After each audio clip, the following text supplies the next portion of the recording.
Hello everyone, and welcome back to our channel. Today we're diving deep into a story that's once again placed former South African President Jacob Zuma right in the middle of national conversation. With reports suggesting that Zuma won't be returning to South Africa for at least the next 3 months, questions and speculation are growing fast. What exactly is he doing in Moscow? And more importantly, what does this extended stay abroad mean for South Africa's legal and political future? Let's unpack the facts first. Jacob Zuma is currently in Russia, reportedly spending time with close friends, trusted allies, and even his grandchildren. That may sound innocent enough, after all, everyone needs a break, right?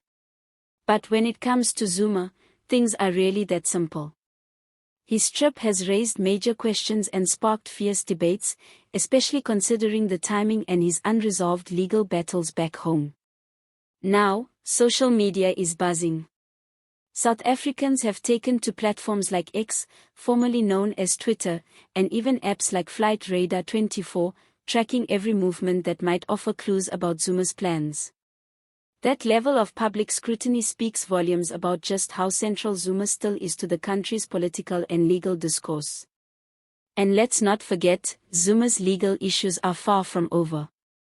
He's been entangled in a number of court cases for years now, including high-profile charges of corruption, fraud, and even racketeering. These aren't minor issues. They speak directly to the heart of state capture and the broader challenges of accountability in post-apartheid South Africa. So why is his trip raising eyebrows? For many critics, the concern is that Zuma's decision to stay abroad, especially for 3 months or more, might be a strategic move. Some believe it could be a way to evade court appearances, delay legal proceedings, or simply distance himself from political turbulence in the lead-up to the 2024 general elections. Remember, this is a man who once defied a constitutional court order and went to jail for contempt, triggering unrest in KwaZulu-Natal and parts of Gauteng. People haven't forgotten. On the other hand, Zuma's supporters argue that he deserves time with family and that his presence in Russia is more personal than political. They framed his trip as a well-earned breather after years of stress, persecution, and intense public scrutiny. In their eyes, this is about healing and reconnecting, not hiding or escaping. But here's where it gets even more complicated.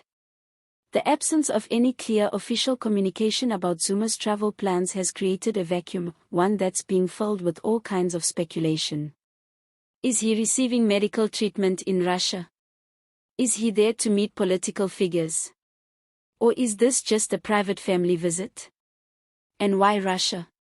Let's not ignore the optics. Russia, under President Vladimir Putin, has been cultivating closer ties with various African leaders. Zuma himself has long shown admiration for Russia's global stance and has attended events like the Russia-Africa Summit. His visit could easily be interpreted through a geopolitical lens, perhaps even a subtle message about where his loyalties or future intentions lie.